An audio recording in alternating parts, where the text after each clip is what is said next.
What began as a casual late-night interview turned into something unforgettable. When Keanu Reeves mentioned the name of the new pope, the air shifted. What followed wasn't a story, it was a message the world wasn't ready for.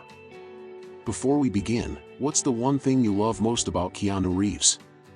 Drop it in the comments below and don't forget to subscribe for tomorrow's next powerful story. It was supposed to be just another late-night appearance, casual, warm, and forgettable. But when Keanu Reeves settled into his seat under the studio lights, something shifted. His fingers trembled slightly as he mentioned the name of the newly appointed Pope, Robert Prevost. What followed wasn't a tale. It was something quieter. Something deeper. A kind of confession, wrapped in memory, silence, and something else no one could name. And when he finally spoke, it was as if the entire room forgot how to breathe. Oh, and before we begin, what's your favorite thing about Keanu Reeves? Tell us in the comments, and hit subscribe, because tomorrow's story will go even deeper. The stage lights blinked on slowly, almost unsure of themselves, as though even the power feeding the room was uncertain about what was coming. The studio audience clapped and hooped in welcome, but the air felt odd. Maybe it was the unnatural echo of footsteps across the polished floor, or maybe it was something in the energy. Maybe it was the guest. Keanu Reeves stepped into view, calm, quiet, composed. His presence was familiar, but something was different. He offered his usual soft smile, but it stopped before reaching his eyes. With his hands gently clasped in front of him and shoulders slightly lowered, he didn't look nervous. Just distant. The host, all charm and practiced warmth, stood to greet him with a light-hearted hug and an offbeat joke that floated into the air like a balloon. Keanu, you still look like a wandering monk or a 90s band frontman. What's your secret, man? The crowd laughed. Keanu gave a polite smile, nodded faintly, and took his seat. He tugged lightly at his jacket, adjusted himself, and stared down at the table between them. There was a glass of water, a notepad, and a crucifix. But not just any crucifix. The wooden base was cracked, split down one side. The figure of Christ leaned, not quite upright, as if it had slipped mid-pain. Crooked. Wounded. Visible. The host didn't seem to notice. He kept the show moving, sipping from his branded mug and riding the rhythm of the crowd's energy. So much happening in the world, huh? Have you seen the buzz around the new pope already? Robert Prevost, interesting guy. Kind of eerie, right? Calm. Mysterious. Almost like he's floating. The audience chuckled softly. Keanu didn't. His gaze returned to the crucifix. And then, slowly, he looked up. The camera zoomed in. Something was in his face, not fear exactly, but the shape of something unspoken. A shadow of knowing. There's something about him, Keanu said softly, his voice deliberate. The host blinked, caught off guard by the shift in tone. You mean spiritually? Or, does he remind you of someone? Keanu shook his head. It's what he doesn't remind me of. The studio shifted, a perceptible weight entered the air. The crowd grew quiet, unsettled by a feeling they couldn't name. The host adjusted in his seat, clearly trying to redirect the tone. Well, I mean, he's a new kind of leader, right? Every pope brings their own style. Keanu's eyes drifted closed for a second. When he opened them again, they shimmered, not from tears, but with the kind of pressure that comes just before. He looked again at the crucifix. Then, reverently, he reached forward. His fingers traced the split in the wood, slow, familiar, almost tender. Like he knew the shape already. Like he had held something broken like this before. He let it go, gently, allowing it to remain crooked on the table. Then he looked the host directly in the eye. I've kept quiet for too long. The words fell like a weight. Not shouted, not dramatic, just true. Too true. The audience stopped moving. The studio fell still. Even the lighting seemed unsure whether to glow or fade. The host, voice softer now, leaned forward. Keanu, quiet about what? Keanu didn't look at the crucifix anymore. His hand moved, slowly, deliberately, to the inside pocket of his jacket. He drew out a worn envelope, yellowed with time, its edges soft and slightly torn, like it had been held too many times for too long. He placed it gently on the table. "This came to me a few years ago," he said. "I didn't open it. I was told not to." The host tilted his head, his body leaning in ever so slightly. "Told by who?" Keanu didn't answer immediately. He stared at the envelope like it carried memory instead of ink. "It was given to me in Rome." No context. No conversation. Just silence, and this. He nudged the envelope slightly forward, toward the host. There was no address. No name. Only a faint, barely visible symbol, a cross encircled. "I thought it was a mistake," Keanu said quietly. "Or a warning." His voice didn't waver. If anything, it felt like the words were waiting for years to be spoken. There was a note inside. One line. He turned toward the audience, his eyes scanning their still faces. The room didn't move. "Do not read until the dove has landed." The host raised both eyebrows. "The dove?" Keanu nodded. "It made no sense to me. Not then. But I kept it anyway. Forgot about it, mostly." He looked down again. Then Pope Francis passed away. The envelope, now resting in the center of the table, caught a faint shimmer of light from above. The cracked crucifix beside it looked like an echo of something deeper. And for the first time that night, perhaps ever, the studio crew didn't signal the next segment. No one checked the time. No earpieces buzzed. Everyone just waited. Keanu sat still, like a man who knew what he had to say wouldn't be heard twice. The studio lights hesitated before coming to life, as if even the wiring sensed something off. Applause echoed through the room, the kind that felt rehearsed but not quite right. Maybe it was the way sound bounced weirdly off the walls, or the hushed footsteps backstage that didn't belong to anyone scheduled. Keanu Reeves stepped into view. Calm. Measured. Alone. His smile was present but only in shape, it didn't reach his eyes. His jacket hugged his frame, hands gently folded, as if he carried something unseen. There was no nervous energy. Just a certain distance. The host greeted him with a grin and a half-hug. His charm was smooth, jokes ready to go. "Keanu," he said with a chuckle, "you still look like a monk who's secretly in a band." Laughter broke out. Keanu smiled faintly and took his seat. He didn't react much. Just adjusted his jacket and looked at the table in front of him. There was a glass of water. A notepad. And a crucifix. But it wasn't whole. The wood was split down the center. The figure of Christ tilted oddly, hanging on by just one nail. It looked like it had suffered something, and no one fixed it. The host, unfazed, sipped from a mug with his name on it. "Crazy times, right? You see the news about the new pope? Robert Prevost? Guy's already stirring things up. Kinda, eerie, right? Like he floats when he walks." The crowd laughed. Keanu didn't. He stared at the broken crucifix.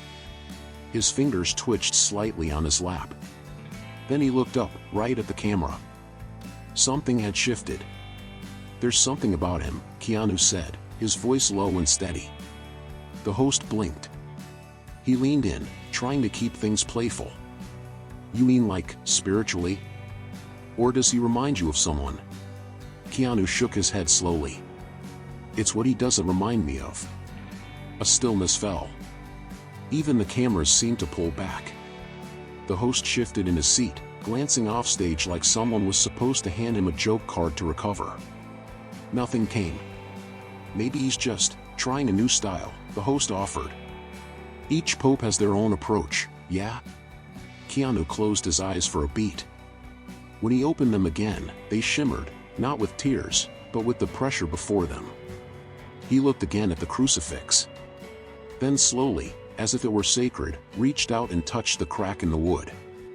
His fingers traced the broken line with a gentleness that suggested memory. Then he let go. Left it broken. He turned to the host. "I've stayed silent long enough." The words hit the room like thunder under velvet. The entire audience froze. The host looked caught between curiosity and dread. Silent, about what? Keanu looked down, not at the cross now, but at his own coat. He reached into the inside pocket and drew out an envelope. Old. Faded. Edges soft like they'd been thumbed 1,000 times. He placed it on the table. "This was given to me a few years back," he said. "I didn't open it. I was told not to." The host leaned in without meaning to. "Told by who?" Keanu didn't answer right away. His eyes stayed on the envelope. It was after a private meeting. In Rome. No words, just this. Slipped into my hand. I thought it was a mistake. He nudged it slightly forward. There was no name on the front. Only a small circle with a cross in its center. But inside, he paused, just a single line. He looked directly at the audience. "Do not read until the dove has landed." The host furrowed his brow. "The dove?" Keanu nodded. "I didn't understand it. Not then. But I kept it. All these years." Then, Pope Francis passed. The lights overhead glinted faintly off the cracked wood of the crucifix. Nobody moved. No one in the control booth called for a cut. The host said nothing. Keanu looked like he had more. But when he spoke again, it was quieter. "There's more." The host leaned in, no longer a performer but just a man asking questions. "What do you mean?" Keanu's posture changed, like he'd been carrying this weight and now, finally, it was sliding off. "After Prevost was elected, I began having dreams. The same one. Every night." He didn't dramatize it. In fact, he said it too plainly to be a lie. "I'm standing in St. Peter's Square.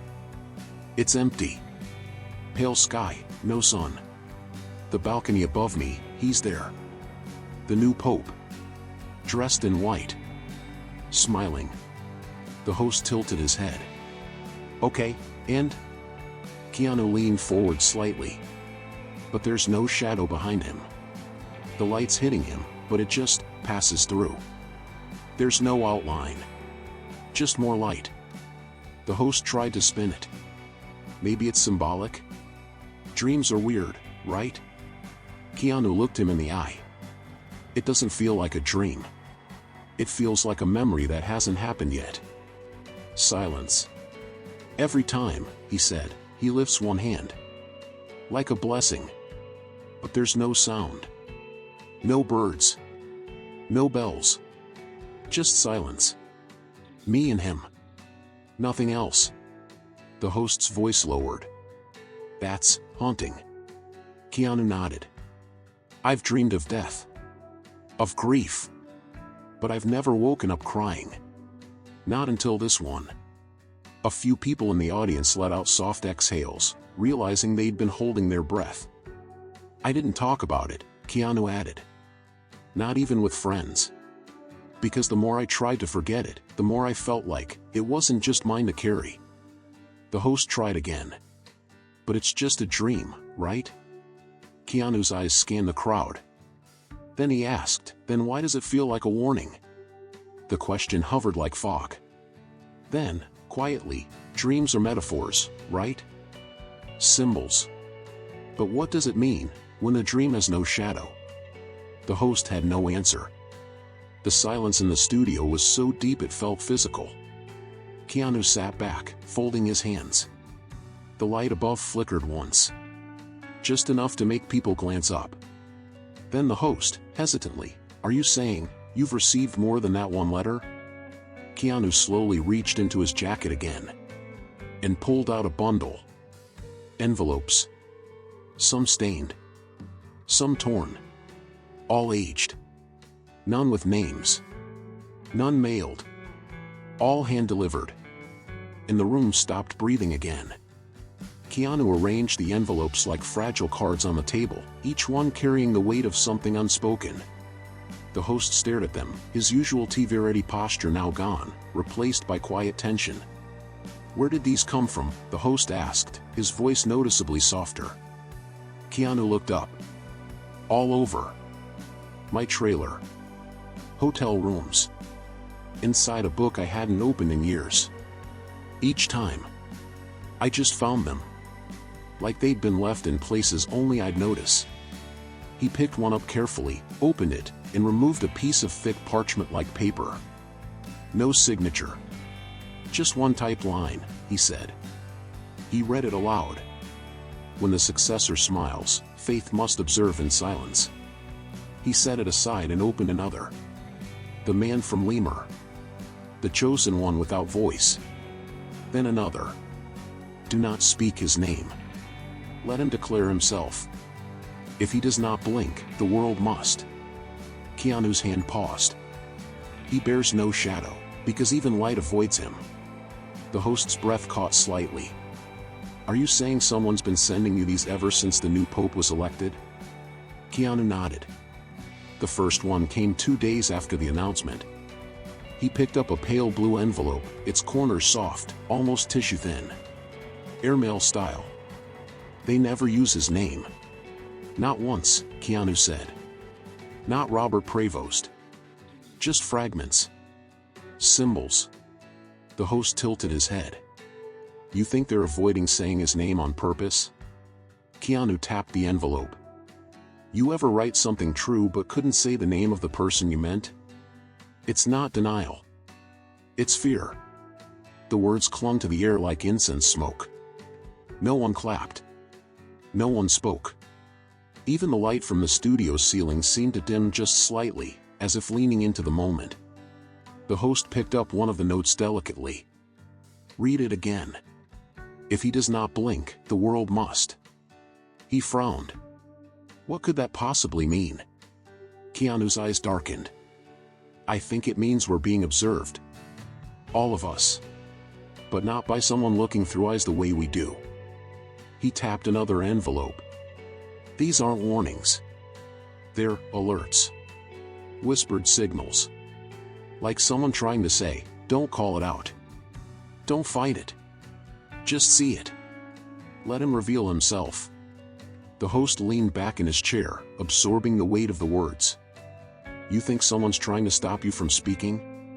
Keanu broke eye contact for the first time. He stared down, not at the letters or the cross, but somewhere deeper, as if seeing something no one else in the room could see. Even the air in the room felt heavier now. The cameras were still rolling, but the studio no longer resembled a show. There were no more jokes. No flashy graphics. No easy segues. Just 2 men at a table, one of them unburdening something that had refused to stay quiet. Keanu gently picked up the same envelope he'd pulled out earlier, the one with the circle and cross, and opened it fully this time. "There's a second page," he said. The paper unfolded like an ancient relic. The audience leaned forward instinctively, not wanting to miss a syllable. Keanu didn't pass it over. He read it aloud. "He may dress in brightness, but carries only the hollow. His eyes may seem full, but they are nowhere. His voice may echo peace, but will not reach the soul." He paused. Looked at the host. Francis didn't usually write like this. Not in his sermons. This wasn't official. It wasn't papal. It was personal. Almost poetic. He looked back at the page and continued. "There will be pain beneath his stillness.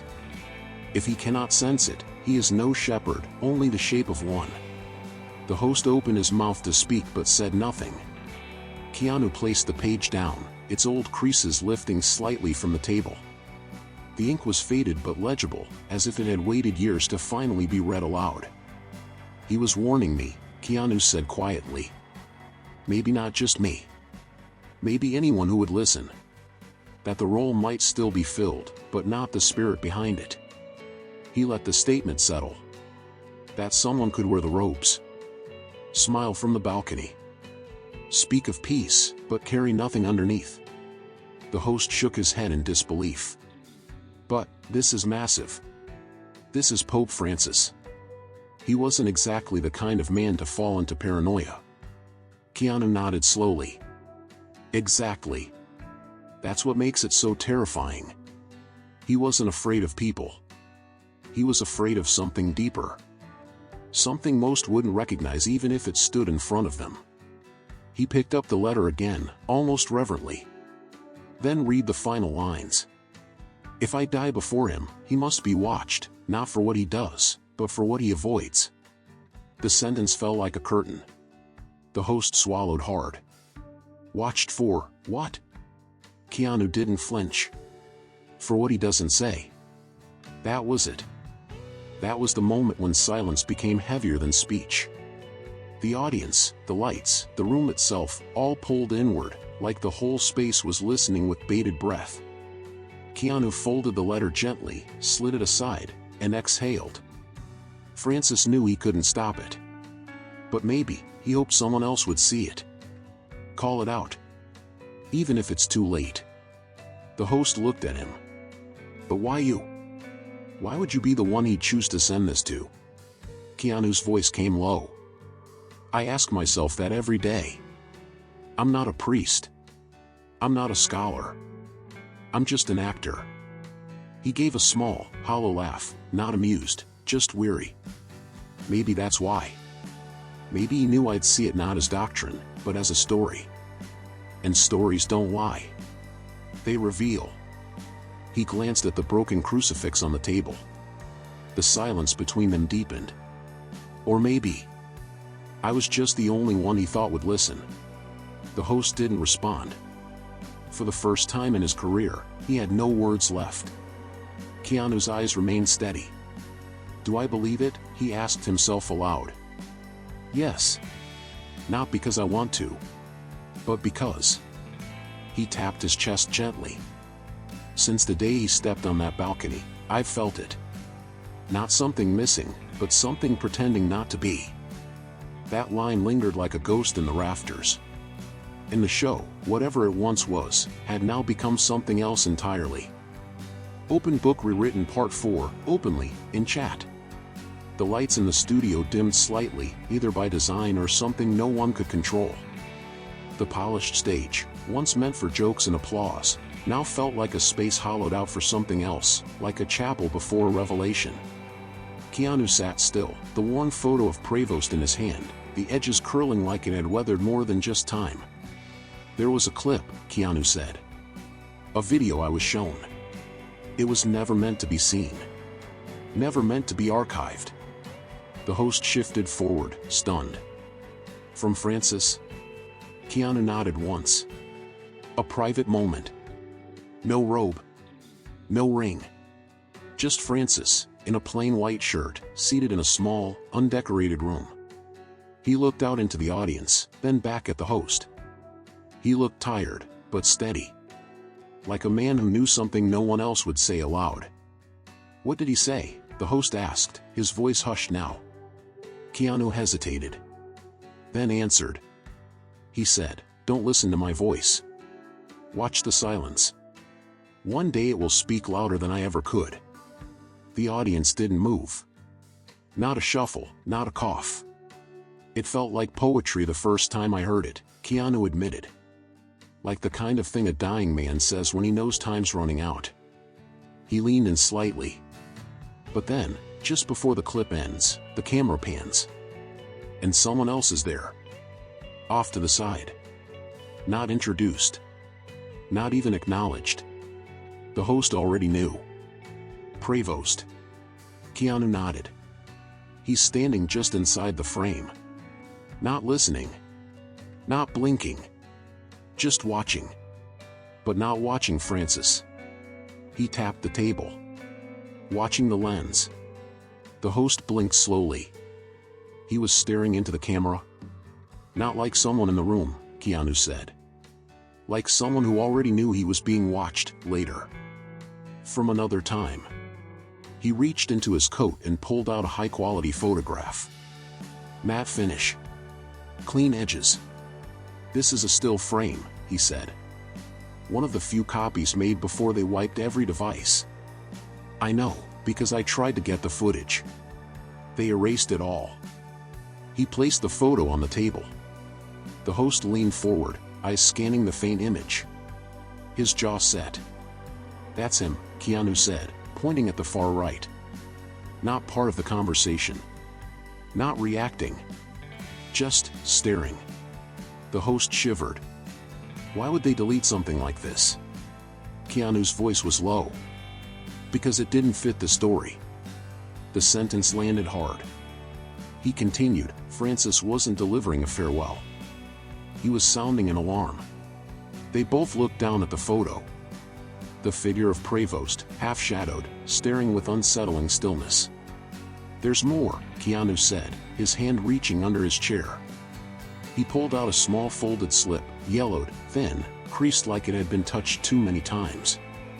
"This was on my dressing room table before the show. No envelope. No name. Just this." He unfolded it carefully and read it out loud. "If you show it, there is no turning back." That was all it said. The host didn't interrupt. Keanu placed the note beside the letters, then reached into his jacket once again, this time slower, more deliberate. He pulled out a second page, another part of Francis's original letter. "I wasn't sure I'd ever read this part aloud," he said. Then he looked into the audience. And directly at the camera. "It's not fear. It's not even a warning," Keanu said. "It's a choice." He began reading. "If the voice of faith becomes only an echo, then truth will die in the silence." He paused. Then continued. "There will be those who wear the robe but not the weight. Those who speak the words, but never know what they carry." He lowered the page momentarily, taking a breath. "Then read on. You will know them by what they leave unanswered." The room felt colder. Francis believed silence could be sacred, Keanu said. But he also believed it could be misused. That silence could protect the innocent, or shield something much darker. The host sat motionless. There were no more questions. Keanu looked at him with calm clarity. He believed someone was coming. Not to lead with peace, but with absence. Then, Keanu reached into his coat one final time. He pulled out a photograph, color, glossy, old. He held it in his hands but didn't show it just yet. "This was taken nearly a decade ago," he said. Keanu held the old photo gently, his thumb brushing the corner like he was touching a piece of time. He didn't raise it just yet. The studio was so quiet now, you could almost hear the weight of what hadn't been said. "This photo," he said, "was taken nearly 10 years ago. I found it in a book I hadn't touched in years, the same one where a letter had been tucked. I don't remember who gave me the book. I only remember what I felt when I saw the picture." He finally held it up.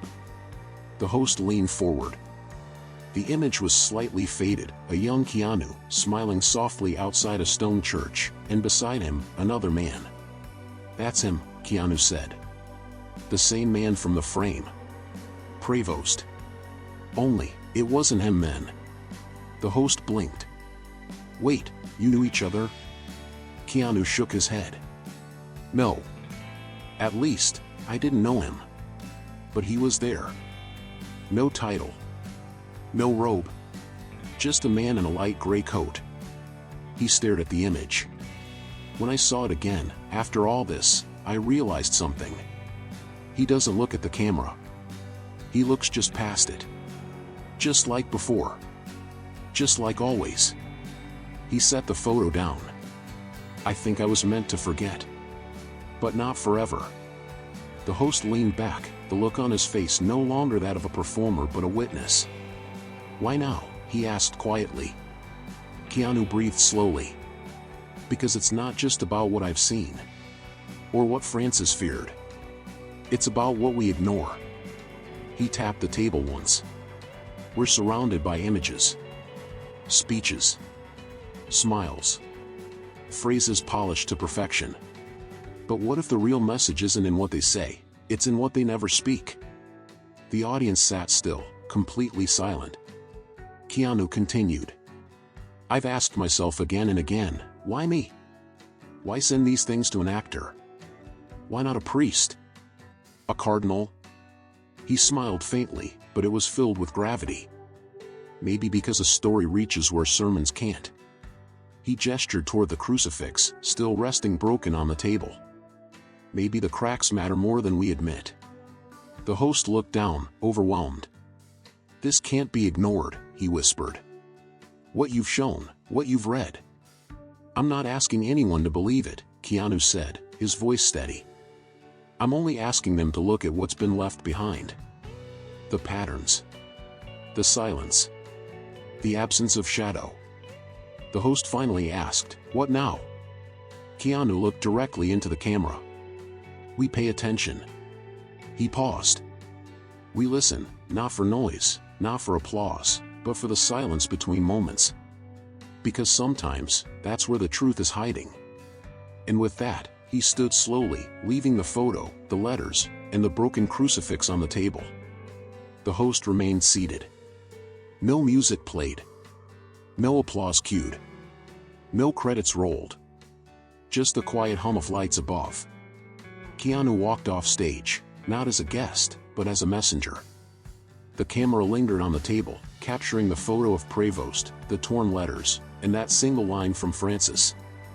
You will know them by the spaces between their answers. The screen faded to black. But the silence stayed.